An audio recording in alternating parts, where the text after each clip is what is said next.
अभी 0 ओवर पर माननीय कमेटी, मैं इस पर अपनी व्यवस्था देता हूं।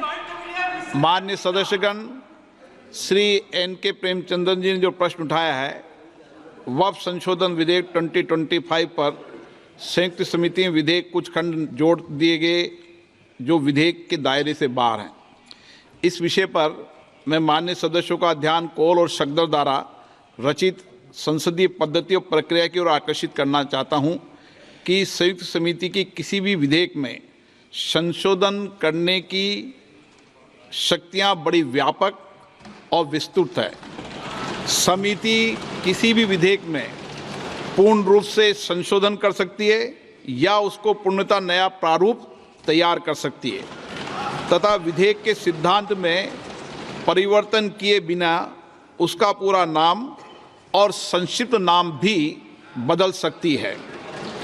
इस प्रकार समिति किसी विधेयक में नए उपबंध सम्मिलित कर सकती है तथा विधेयक की व्याप्ति की समिति कर सकती है। विगत में कई संयुक्त समितियों ने विधेयकों में ऐसे संशोधन किए हैं। श्री किरण रिजिजू जी।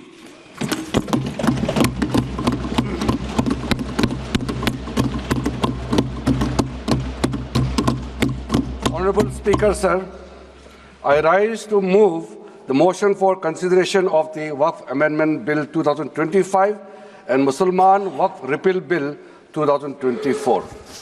अध्यक्ष महोदय जी, आपने जो रूलिंग दिया है, JPC के बारे में जिक्र किया है, उसी के साथ साथ जुड़ते हुए एक मिनट किरण जी, एक मिनट श्री सौगत राय जी संशोधन संख्या 108 को प्रस्तुत करें। आप बोल रहे थे ना? हाँ। Under Rule 77(2) of the Rules of Procedure, I propose that the Waqf Amendment Bill 2025 be recommitted for the purpose of eliciting further opinion thereon. Okay, माननीय मंत्री जी अब 12 और 16 पर अपना वक्तव्य दें।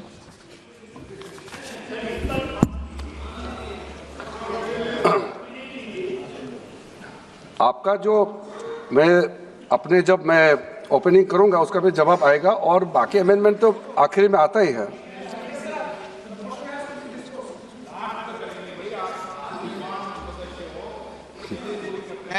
चलिए माननीय मंत्री जी।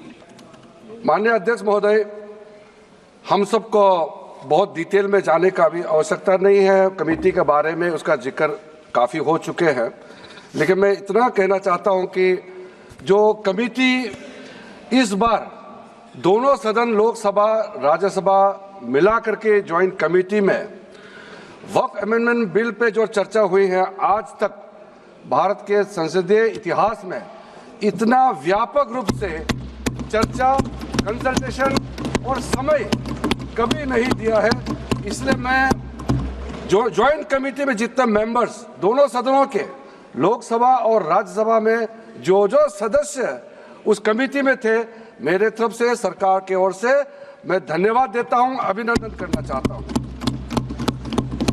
अध्यक्ष महोदय जी, कुल मिलाकर के 97,27,772 याचिकाएं ऑनलाइन, फिजिकल, मेमोरेंडम के रूप में, रिक्वेस्ट के रूप में और सुझाव के रूप में पूरे तरह से सरकार ने देखा है। वो JPC के माध्यम से हो या डायरेक्ट दिया हो, हमने सब उसको देखा है।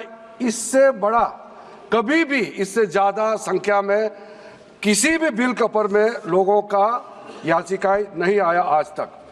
कुल मिलाकर के 284 डेलीगेशन ने अलग अलग समुदाय के जो स्टेक होल्डर्स है, उन्होंने कमेटी के सामने में अपने बात को रखा है, सुझाव भी दिया है। 25 स्टेट गवर्नमेंट और यूनियन टेरिटरीज का वक्फ बोर्ड्स ने अपना सबमिशन भी पेश किया गया है। इसके अतिरिक्त कई लीगल लुमिनरीज, विद्वान लोग हैं हमारे समाज में, कम्युनिटी लीडर्स हैं, अलग अलग धार्मिक संस्थाओं का प्रतिनिधि, charitable organisation, civil society, academicians, researchers, policy makers सब ने इस कमेटी के सामने में पेशकश किया है। उसके साथ साथ मैं कहना चाहता हूं सर, आज जब मैं जो बात रखूंगा आपके सामने में, पिछली बार जब हमने ये प्रस्तुत किए थे बिल को इस सदन में, तब भी मैंने कई बातें बताई थी। आज मैं उसको नहीं दोहराते हुए कुछ बातें मैं जोड़ूंगा, और मुझे अपना बात रखने के बाद सिर्फ उम्मीद ही नहीं, पूरा यकीन है कि जो जो लोग इस बिल को विरोध कर रहे थे वो हृदय में भी बदलाव होगा। पॉजिटिव सोच के साथ इस बिल में सब समर्थन करेंगे, ये मैं विश्वास के साथ आगे अपना बात रखना चाहता हूं।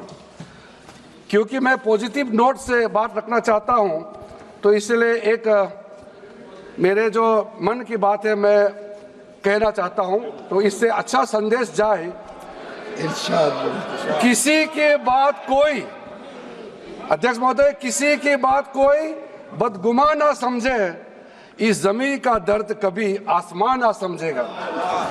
ये मैं दिल से कह रहा हूं, क्योंकि अच्छा सोच के साथ, बड़ा दिल के साथ, खुले मन से मैं ये प्रस्ताव आपके सामने में पेश कर रहा हूं।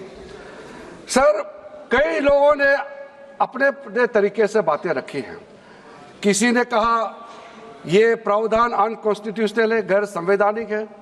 किसी ने कहा ये इलीगल है, अनलॉफुल है। सर, ये बिल जो हम लोग जिक्र कर रहे हैं कोई नया विषय नहीं है।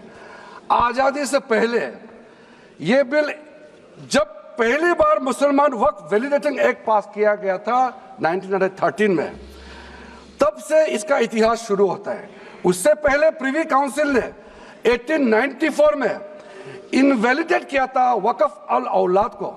बाद में उसका प्रॉपर लीगल फॉर्म में 1913 के बाद फिर 1923 में द मुसलमान वक्फ एक्ट लाया गया था, जिसमें अकाउंटिंग और ट्रांसपेरेंसी के बारे में ये जोर उसको देते हुए ये एक्ट पास किया गया था। उसके बाद 1930 में द मुसलमान वक्फ वैलिडेटिंग एक्ट लाया गया है, जो रीइंफोर्स करता है legal validity of the family वक्फ।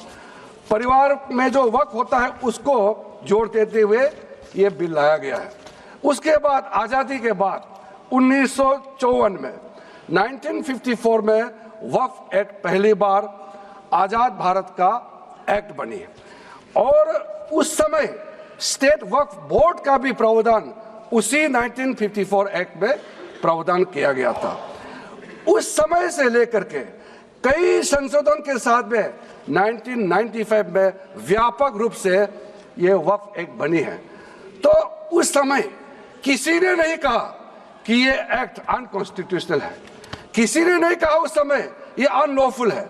आज जब हम उसी बिल को सुधार के ला रहे हैं, तब आपको ये अनकॉन्स्टिट्यूशनल, अनलॉफुल का ये शब्द इस्तेमाल करने का आपको ये नौबत कैसे आया, ये सोच क्यों आया?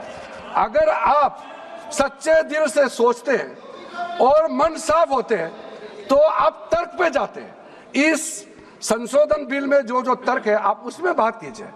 आप उसको छोड़ के जो कोई लेना देना नहीं है बिल में, उसका बात आप लेकर के लोगों को गुमराह करने का, बरगलाने का काम जो किया है, उसको मैं शुरू में साफ करना चाहता हूं। अध्यक्ष महोदय जी, 1995 में ट्राइब्यूनल का पहला व्यवस्था किया गया है, ताकि वक्फ बोर्ड का कोई भी निर्णय किसी को अगर पसंद नहीं है या उसको चैलेंज करना चाहता है तो वक्फ ट्राइब्यूनल वहां आप जा सकते हैं। उसका प्रावधान पहले बार हुए हैं, और उस समय यह भी फैसला हुआ कि 5 लाख से ज्यादा आमदनी किसी वक्फ प्रॉपर्टी में है, उसके लिए सरकार एग्जीक्यूटिव ऑफिसर्स अपॉइंट किया जाएगा। ये भी 1995 में शुरुआत की है। अध्यक्ष महोदय जी, ये आज एक ट्रिगर पॉइंट क्यों हुआ है? ये अमेंडमेंट बिल लाने का आवश्यकता सबसे ज्यादा शुरुआत कहां से हुई? मैं संक्षेप में बताना चाहता हूं। 2013 में, 2014 में हम सब चुनाव में गए, और चुनाव में जाने से पहले 2013 में कुछ कदम ऐसे उठाए गए हैं जो आप सुन करके, आप सदस्य के रूप में भी और इस देश का नागरिक होने के कारण आपके दिमाग में यह बात जरूर सवाल उठेगा कि ऐसा कदम क्यों उठाया गया है। सर, 2013 में पहला यह बदलाव हुआ कि इस देश में कोई भी आदमी, कोई भी इंसान, चाहे वो हिंदू हो, मुसलमान हो, सिख हो, ईसाई हो, पारसी हो, बौद्ध हो, जैन हो, वक्फ क्रिएट कर सकता है। सबको मालूम है वक्फ एक मुसलमान का अल्लाह के प्रति अपना एक उसका एक पायस चैरिटेबल रिलीजियस पर्पस के लिए वक्फ क्रिएट किया जाता है, लेकिन उसमें डाइल्यूशन करके 2013 में कोई भी वक्फ क्रिएट कर सकता है। ये प्रावधान सबसे पहले उस समय की यूपीए सरकार ने किया है। दूसरा, आपने सारा वक्फ को स्पेसिफिक कर दिया कि शिया बोर्ड में शिया ही रहेंगे, सुन्नी बोर्ड में सिर्फ सुन्नी ही रहेंगे, और कोई भी बोर्ड हो सिर्फ उनके लोग ही रहेंगे, बाकी कोई उसमें आ नहीं सकता है। ऐसा आपने प्रावधान किया। तीसरा, 2008, सर आप शांति से सुनने के बाद आप जो भी पूछेंगे हमारा रिप्लाई तो आएंगे ही सर। डिबेट का आखिरी में है, मेरा फिर से रिप्लाई होगा। तो अभी मैं जब शुरुआत में कुछ दृष्टिकोण रख रहा हूं, इसमें कोई हस्तक्षेप ना करे, ध्यान से सुनिए ताकि हमारा डिबेट का स्तर भी ऊंचा रहे और तर्क भी सामने में आ जाए। सर, एक प्रावधान आया सेक्शन 108। उस सेक्शन 108 में ये लिखा गया है कि वक्फ बोर्ड का जो प्रावधान है इस देश में कोई भी मौजूदा कानून के ऊपर में रहेगा, ओवरराइडिंग इफेक्ट रहेगा, ऐसा आपने कानून बनाया है। इस देश में ऐसा कानून कैसे मंजूर कर सकते हैं अध्यक्ष महोदय जी? हर कानून अपना अपना हिसाब से चलता है, लेकिन एक कानून दूसरे कानून के ऊपर में ओवरराइडिंग इफेक्ट होगा, ये कोई भी मान्यता नहीं दे सकता है। उसके बाद सर, मैं कुछ प्रोपोगेंडा साथ में जुड़े हुए हैं उससे पहले, जो 2013 में मुझे भी बहुत ताज्जुब हुआ कि ये पास कैसे जबरदस्ती करवाया है। 2013 में वक्फ पे यूजर जो आपने प्रावधान डाला, उसके बाद 1970 से एक केस चल रहा था दिल्ली के अंदर में। दिल्ली के अंदर में हमारा सीजीओ कॉम्प्लेक्स है, पार्लियामेंट बिल्डिंग है, कई प्रॉपर्टीज है, और इसको वक्फ बोर्ड, दिल्ली वक्फ बोर्ड ने क्लेम किया कि ये वक्फ प्रॉपर्टीज है। उसके बाद ये केस चल रहा था अदालत में। उस समय यूपीए सरकार ने पूरा सारा जमीन को डी नोटिफाई करके वक्फ बोर्ड को दे दिया। 123 प्रॉपर्टी। अगर आज हम ये संशोधन लेके नहीं आते तो जिस सदन में हम बैठे हैं, ये पार्लियामेंट बिल्डिंग, इसको भी क्लेम किया जा रहा था, एयरपोर्ट, बसंत विहार। और अगर नरेंद्र मोदी जी का सरकार नहीं आते, अगर यूपीए का सरकार कंटिन्यू रहता, तो क्या क्या बिल्डिंग को डी नोटिफाई किया जाना था। 123 प्रॉपर्टी को तो डी नोटिफाई किया। मैं रिकॉर्ड में कह रहा हूं, अपने मन से कुछ नहीं कह रहा हूं, मैं ऑफिशियल रिकॉर्ड का बात बता रहा हूं। अध्यक्ष महोदय, आप काहे को उछल रहे हो?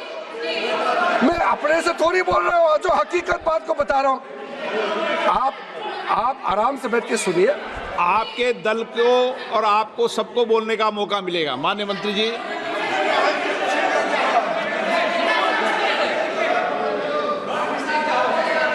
सर, मैं फिर से कह रहा हूं, मैं एक शब्द अपने ओर से नहीं कह रहा हूं, जो घटना है, जो हकीकत है, यही कह रहा हूं।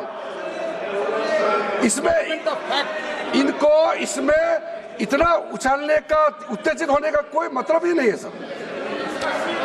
सर। अध्यक्ष महोदय,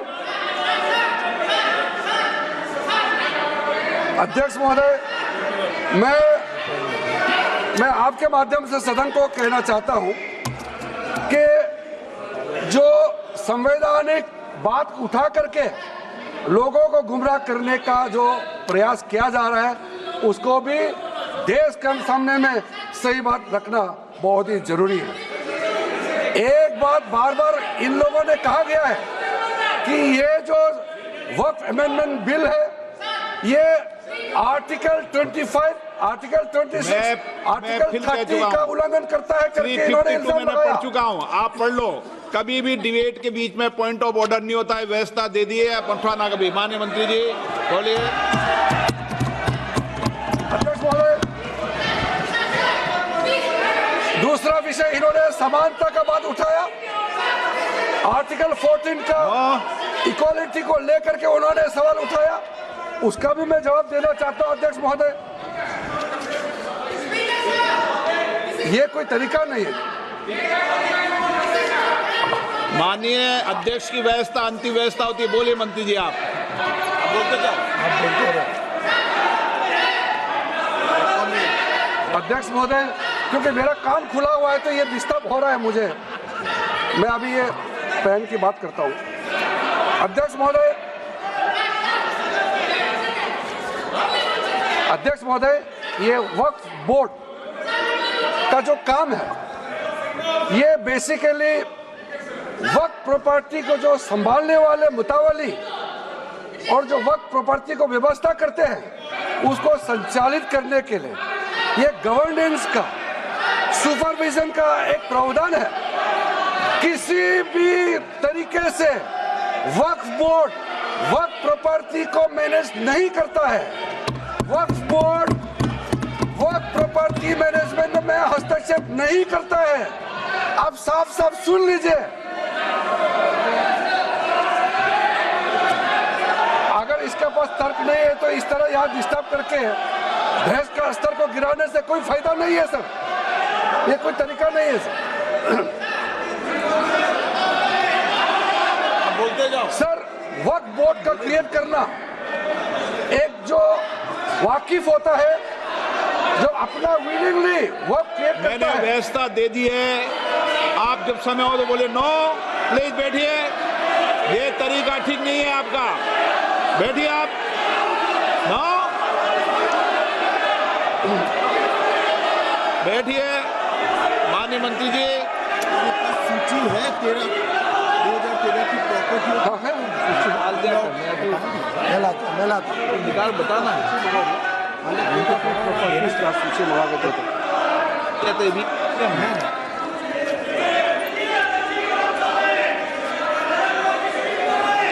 अध्यक्ष महोदय, सबको बोलने का मौका मिलने वाले हैं तो कम से कम बात को शांति से सुनने के बाद आप अपना बात रखिए। ये कोई तरीका नहीं होता है सर।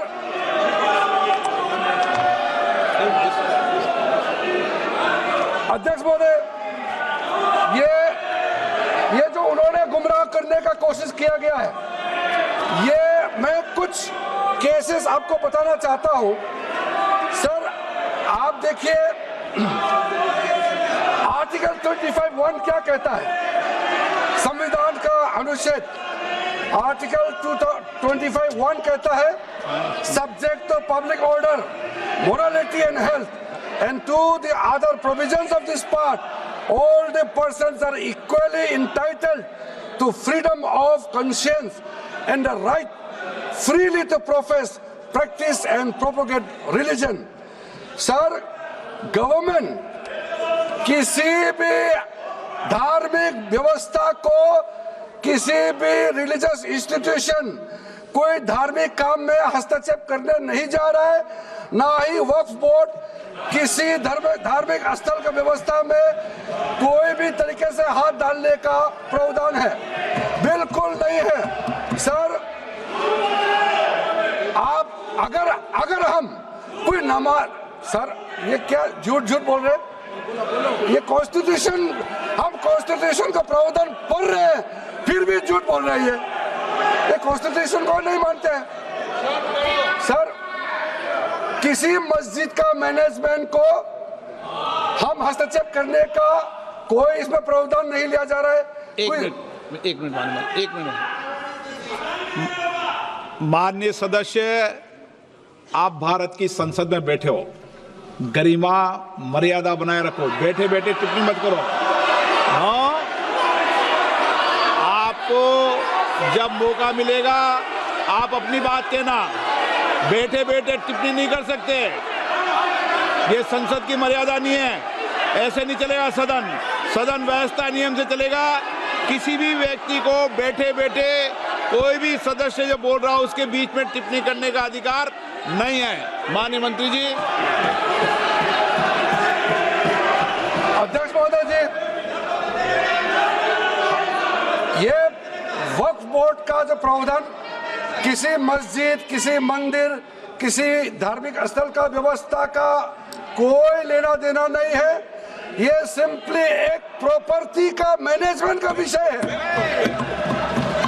ये कोई मुसलमान अपना ज़कात देता है, फितरा देता है, उसको हम पूछने वाला कौन होते हैं? ये आपका धार्मिक भावना से जुड़े हुए चीज है, उसमें सरकार का कोई लेना देना नहीं है। लेकिन ये वक्फ प्रॉपर्टी का मामला है, लेकिन वक्फ प्रॉपर्टी का मैनेजमेंट करता है, मुतवालिज करता है। ये आपको इतना बेसिक ये फर्क जो है अगर समझ में नहीं आते या जानबूझ करके आप नहीं समझना चाहते हैं तो मेरा पास इसका कोई इलाज नहीं है।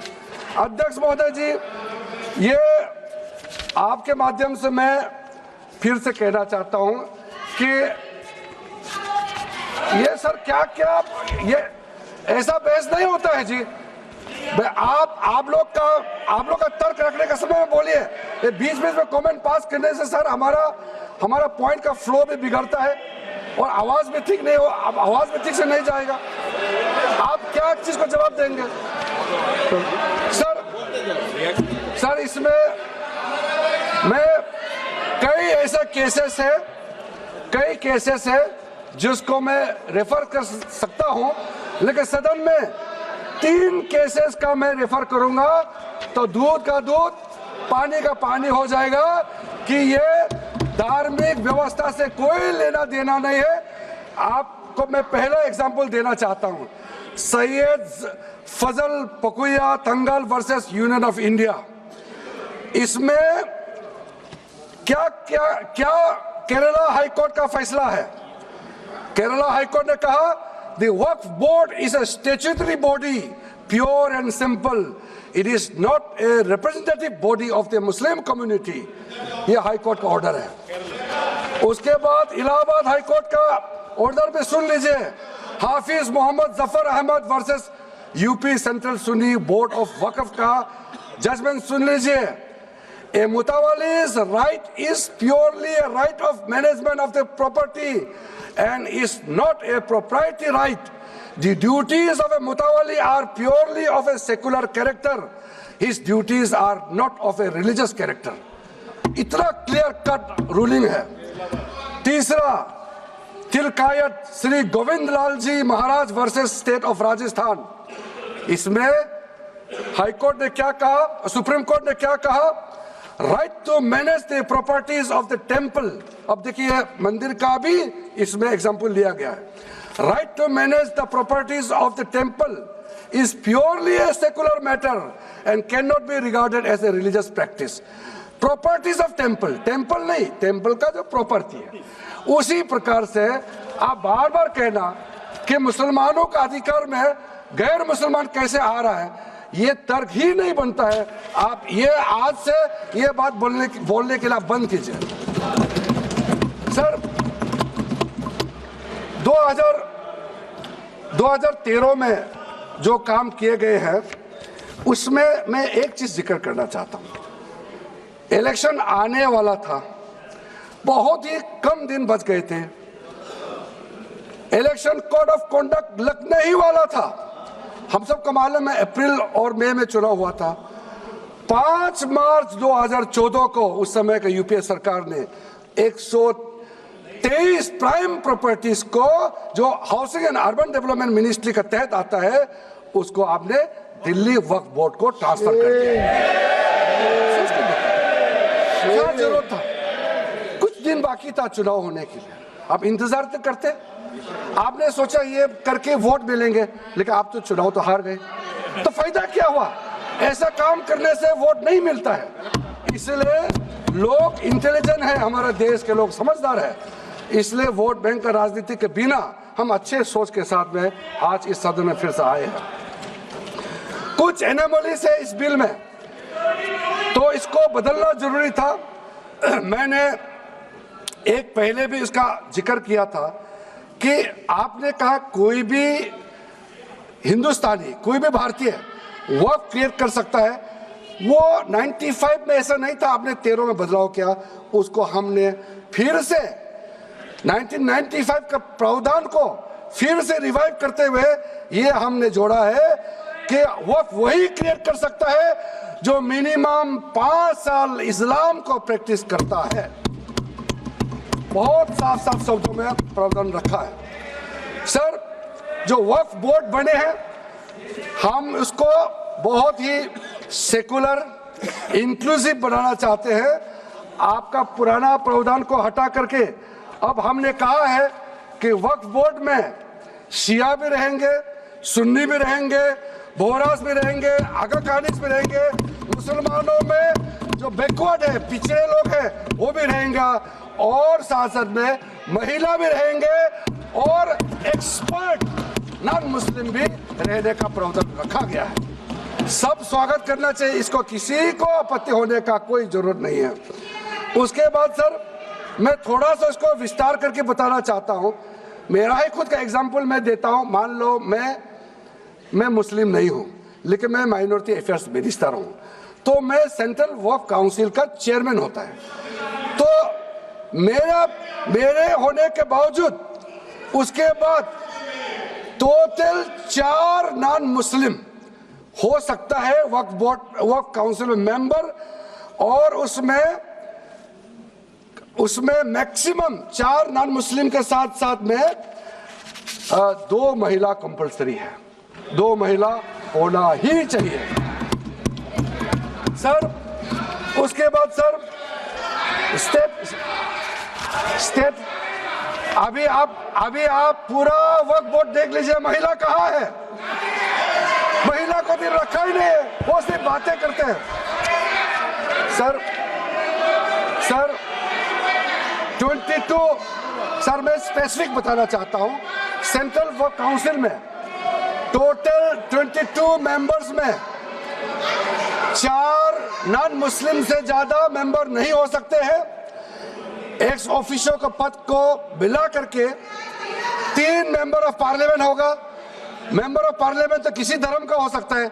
जब इलेक्शन करते हैं तो कोई भी धर्म का मेंबर ऑफ पार्लियामेंट या एमएलए बन सकते हैं। सर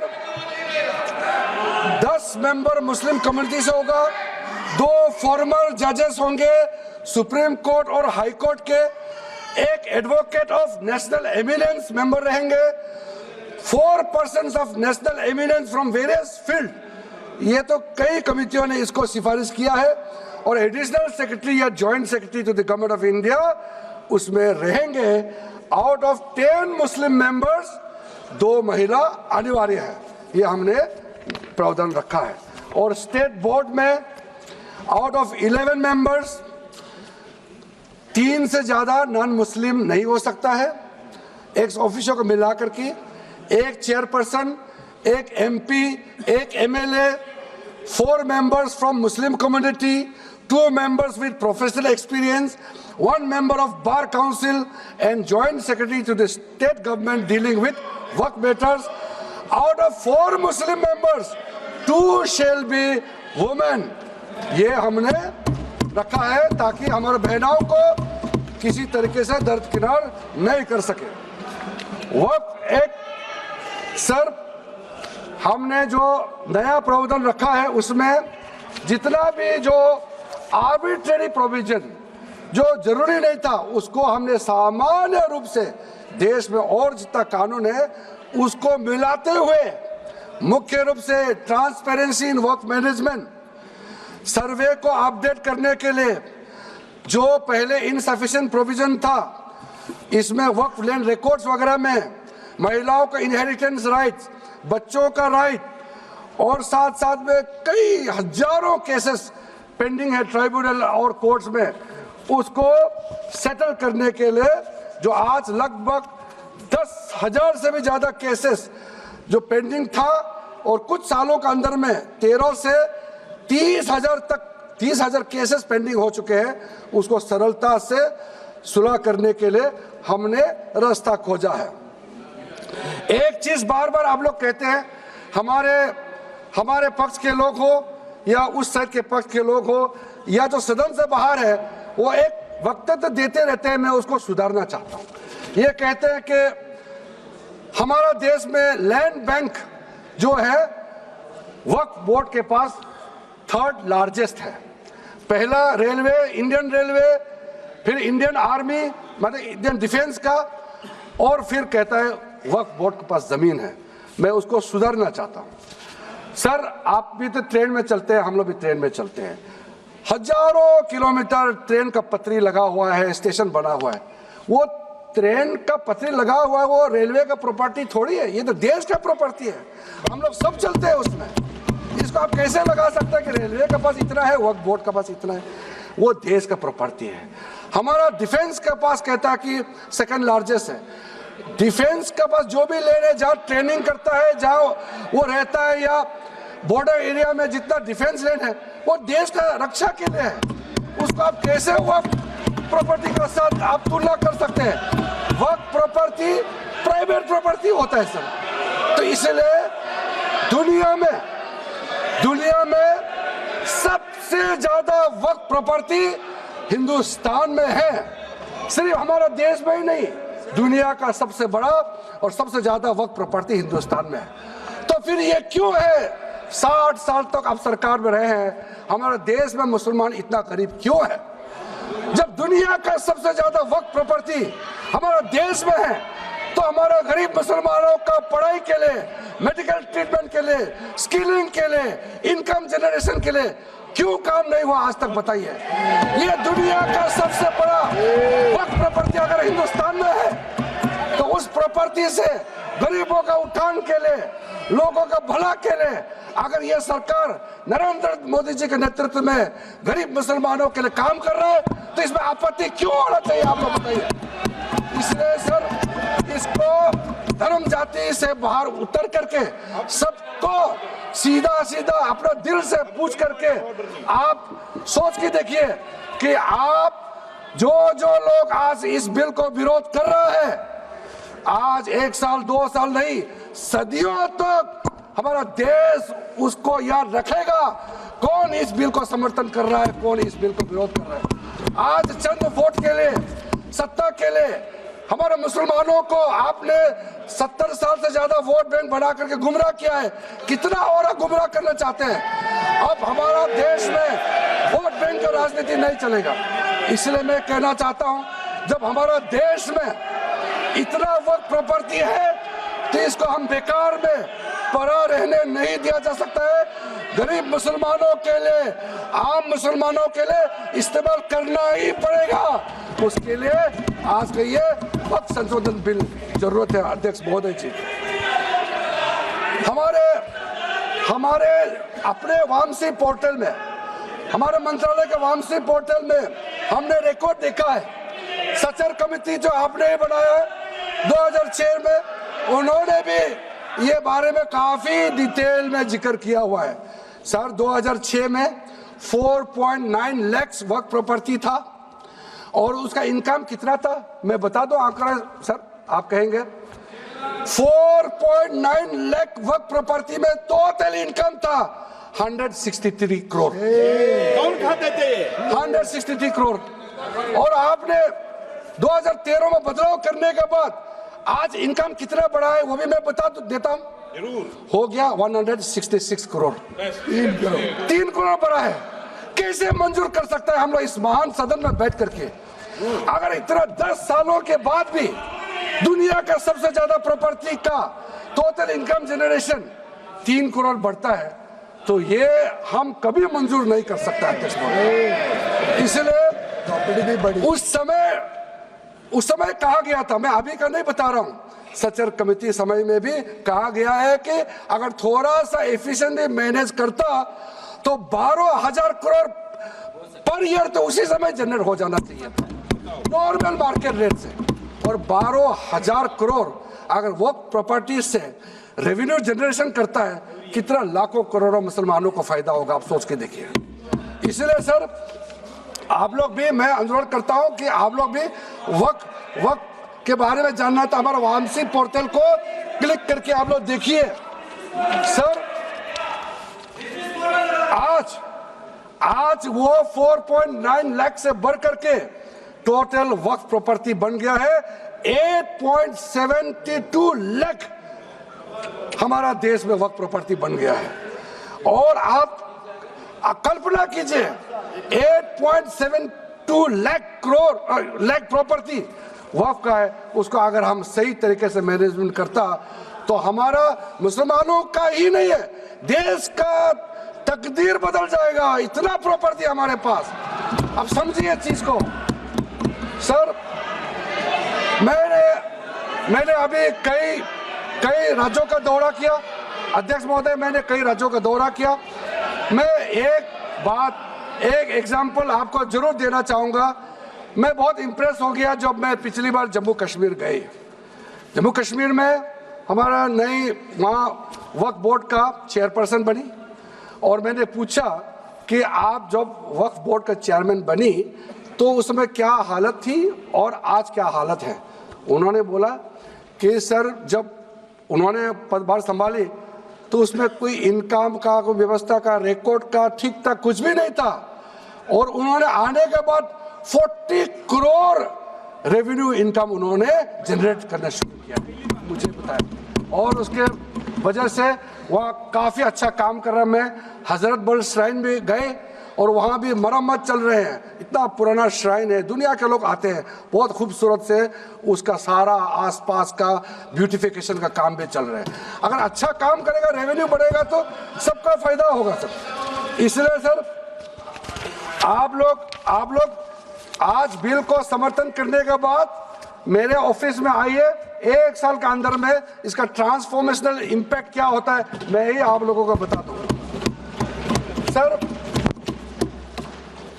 वक्फ अमेंडमेंट जो बिल लाए हैं उसमें जेपीसी का कई रिकमेंडेशन है जिसको हमने समर्थन किया है और एक्सेप्ट किया हमने यहाँ इस बिल में लाया। इसलिए बोलना कि जेपीसी का आपका कमेटी के बात को माना ही नहीं है, आपका कमेटी के बात नहीं सुना गया है, वो गलत बात है सर। अध्यक्ष महोदय जी, पार्लियामेंट्री कमेटी जब बनता है तो उसका एक अपना सैंक्टिटी होता है और उस कमेटी में खुले बहस हुए हैं। उसमें मैं अंदर जाना नहीं चाहता हूँ क्या हुआ है, लेकिन उनके बीच में कई ऐसे मुद्दे हैं जो हम लोग सरकार समझते हैं कि बहुत अच्छा सुझाव आया है, हमने उसको माना है। और कुछ छोटा अमेंडमेंट है जो बहुत ज़रूरी चीज़ है, वो अमेंडमेंट भी हम लेकर के आए हैं। इसके बाद जो पूरा ये सारा व्यवस्था देखने के बाद सबके मन में उम्मीद जागेगा। उम्मीद इसलिए जागेगा कि एक नए सवेरा आने वाला है, इसलिए नए एक्ट का नाम भी उम्मीद हो गया है। तो उम्मीद क्यों हुआ है सर, मैं आपको बताना चाहता हूँ। ये जो unified Waqf management, empowerment, efficiency and development, full form उम्मीद है, इसका रखने का पीछे कारण है सर। ये उम्मीद क्यों है, अब ये यूनिफाइड वक्फ मैनेजमेंट पूरा रजिस्ट्रेशन से लेकर के म्यूटेशन, इंक्रोचमेंट का विषय, सर्वे, कलेक्टर का रोल, सारा विषय को मिला करके मैनेजमेंट का पूरा सिस्टम को ही बदलने के लिए हमने काम शुरू किया है। उसके बाद एम्पावरमेंट, कैसा एम्पावरमेंट होने वाला है, मैंने पहले भी जिक्र किया। मुसलमानों में भी जो शियास हैं, सुन्नीस हैं, बोरास, आकाकानीस, पसमानदा मुस्लिम्स हैं जिसको बैकवर्ड माना जाता है, और विशेष करके महिलाएं और बच्चों के लिए जो हमने प्रावधान रखा है, तो ये मुसलमान का कम्युनिटी के अंदर में इतना जोरदार स्वागत हो रहा है। अध्यक्ष महोदय, यहाँ में कुछ मेंबर विरोध जरूर कर रहे हैं, लेकिन मैं कुछ मेंबर को मेरे घर में मैं न्योता देना चाहता हूँ। और जो मुस्लिम डेलीगेशन मेरे घर में आ रहे हैं, स्वागत कर रहे हैं इस बिल को, उसका भी नज़ारा आप लोग देख लीजिए।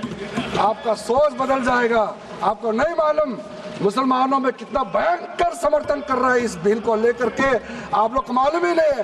करंट अंदर में गरीब मुसलमानों का तो संदेश बार बार आ रहा है कि जल्दी पास कीजिए इस बिल को। इसलिए आप लोग संदेह में मत रहिए। एफिशिएंसी को हमने बढ़ाने का काम किया है। टेक्नोलॉजी का उपयोग करते हुए सेंट्रलाइज्ड डेटाबेस होगा, डिजिटल पोर्टल होगा, कोई छुप के अंधेरे रातों में वर्क क्रिएट नहीं कर सकता है।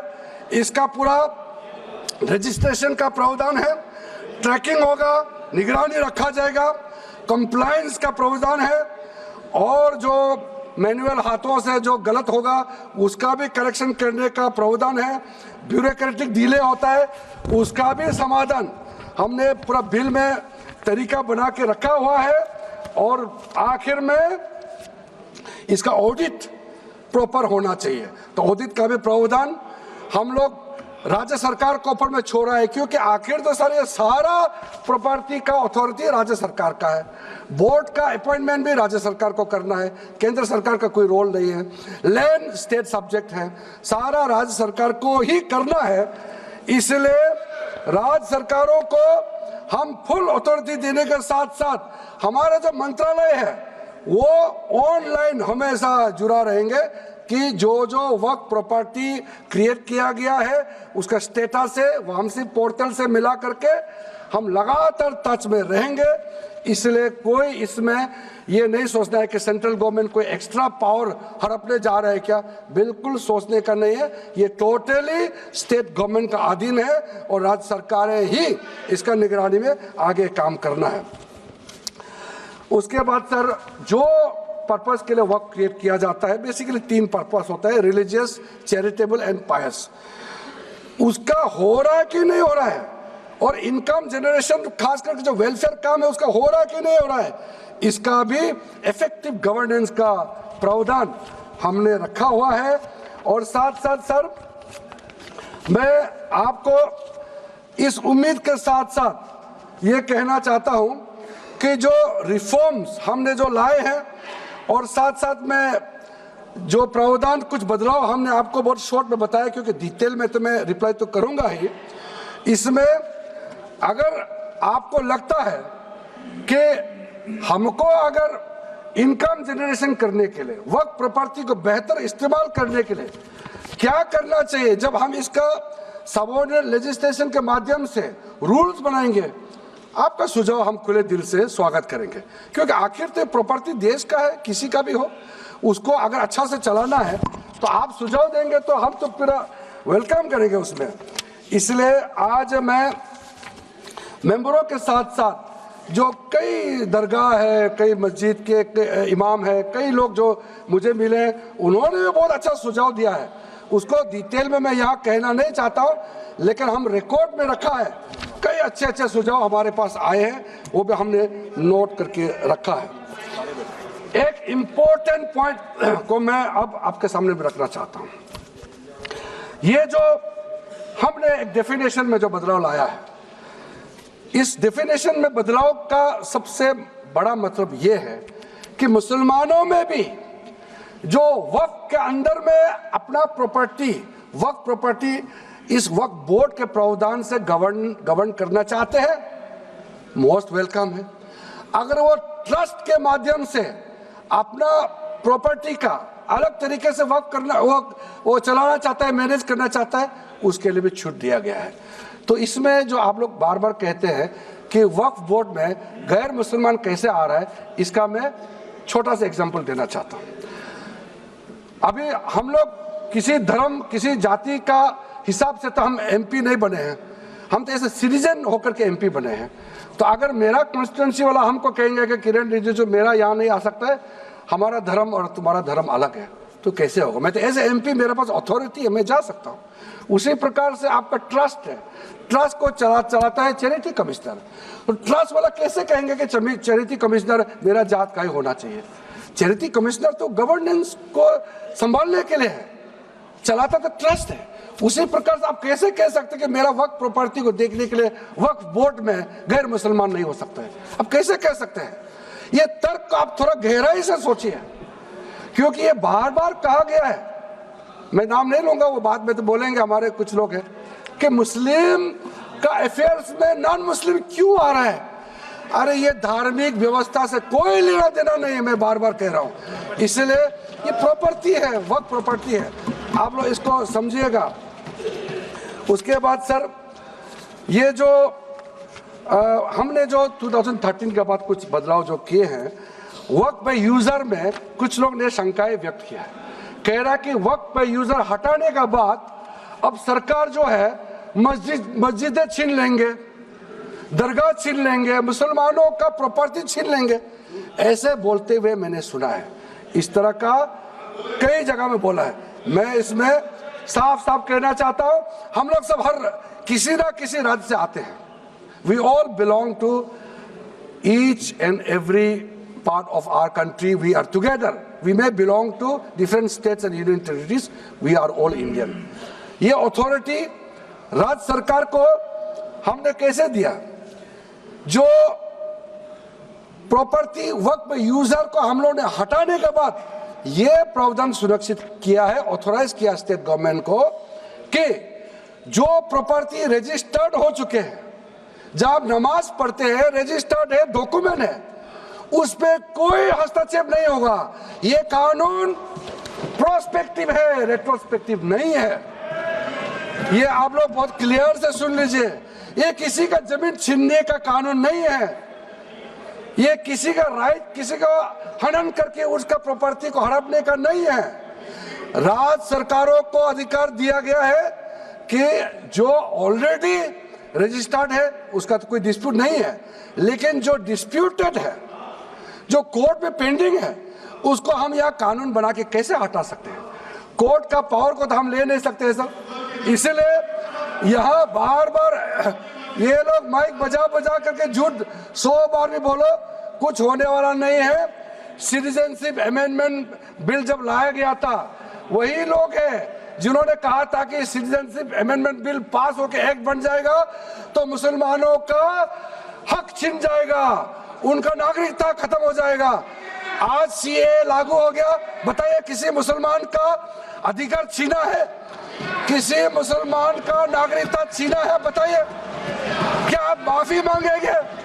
आपने देश भर में घूम घूम कर झूठे बातें फैलाया, आज आप साबित हो गया कि आपने झूठ बोला था, लेकिन आज आप माफी मांगने का भी हिम्मत नहीं रखते हैं। जिगर थाम के आप लोग सुनिए, ये आप आज दोबारा आप मिसलीड करेंगे, गलत बातें करेंगे तो फिर मुंह खाना पड़ेगा आपको।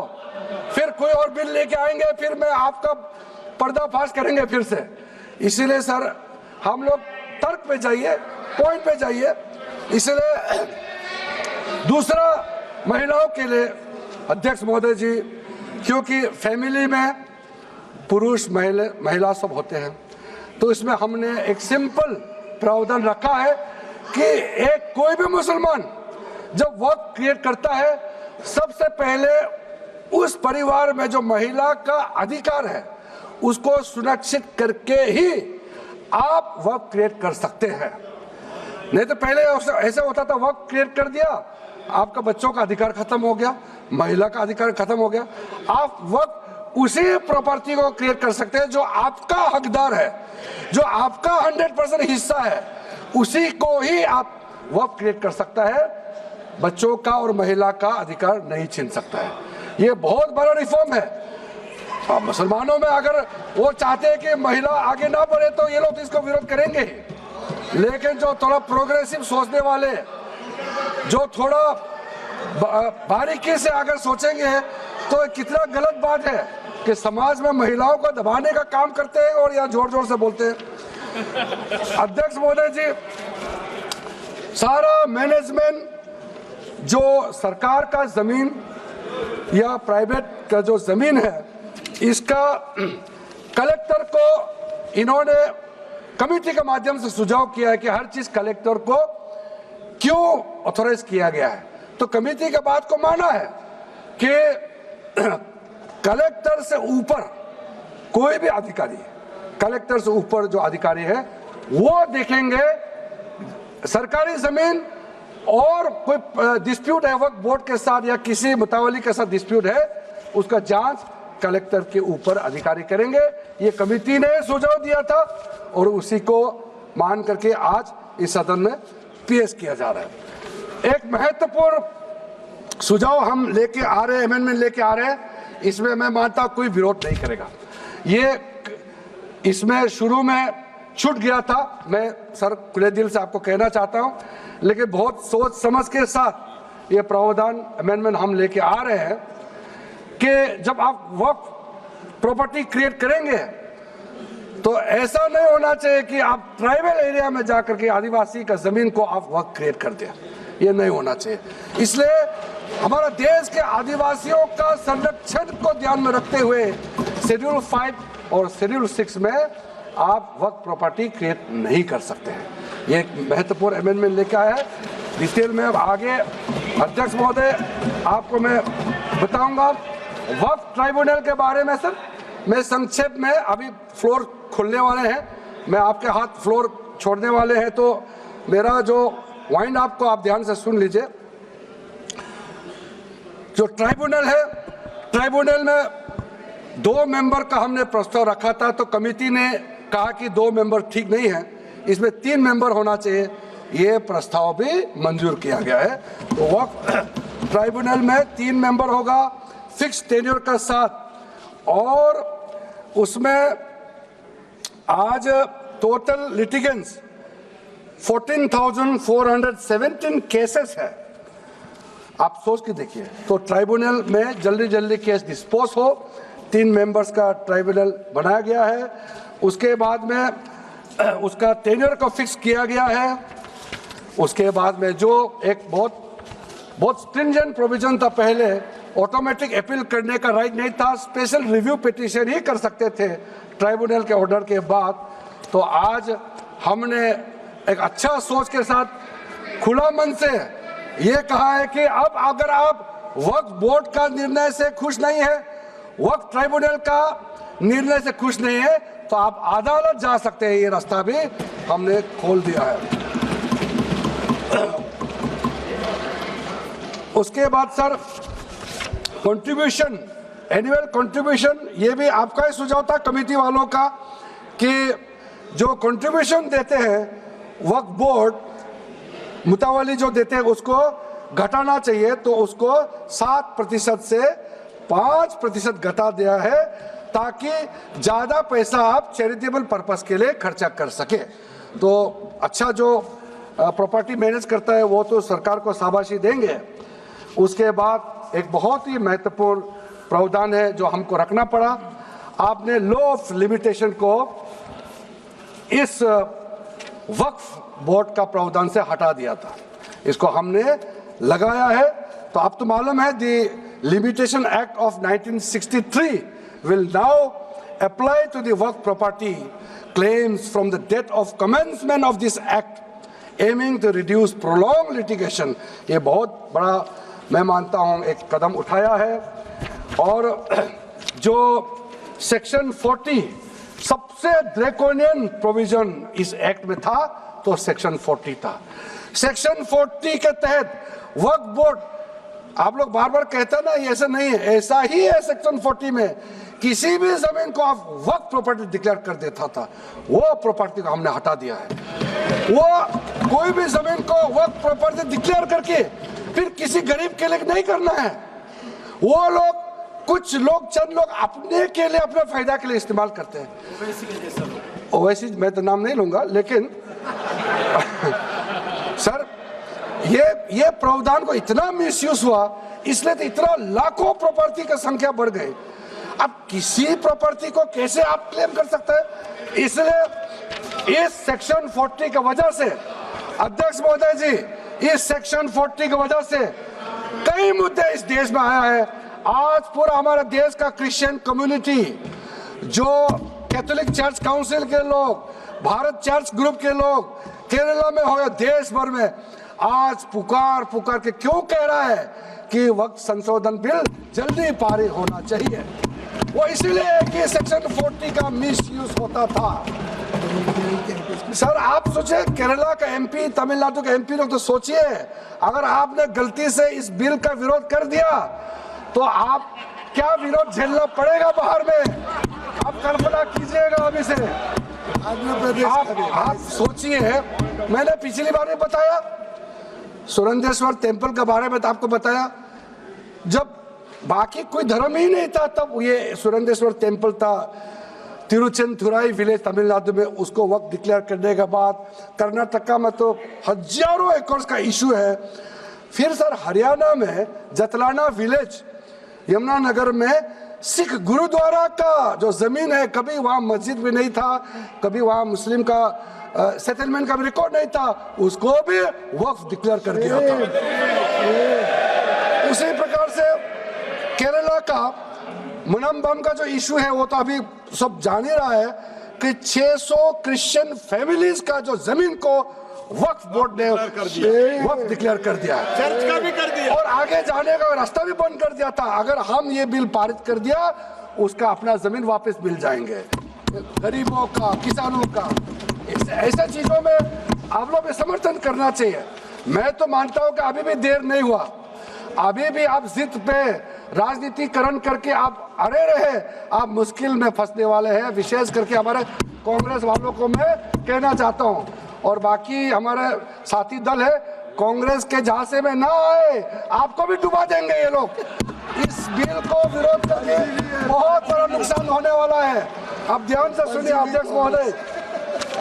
इसलिए अंत में सर, क्योंकि मैंने कहा है कि मैं आखिर में जवाब दूंगा, तो हम लोग आगे भी इस पार्लियामेंट को भी वक्त डिक्लेयर ना कर दे, हम लोग आराम से भविष्य के लिए और अच्छा काम करें। मैंने पॉजिटिव बात में अपना बात को रखा है। अंत में मैं अपील करके अपना बात को समाप्त करना चाहता हूं इसी लाइन के साथ। मेरी हिम्मत को तो सराहो। देखिए मैं कितना हिम्मत के साथ बोल रहा हूं। मेरे हिम्मत को तो सराहो, मेरे हमराही बनो। मैंने एक शम्मा जलाई है हवाओं के खिलाफ। आप लोग जब इस बिल को समर्थन करेंगे, मैं हमारे वरिष्ठ नेता सब सदन में बैठे हम लोग सुन रहे हैं, मैं अपने आप को बहुत भाग्यवान मानता हूं, मैं भाग्यशाली हूं।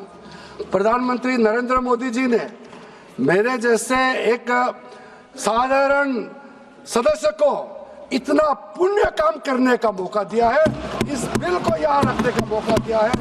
करोड़ों करोड़ों गरीब मुसलमान बहने दुआ देने वाला है। दुआ में अकेला क्यों लो, ये दुआ आप भी लेना चाहिए। इस बिल को समर्थन कीजिए, ये मेरा अनुरोध है अध्यक्ष महोदय।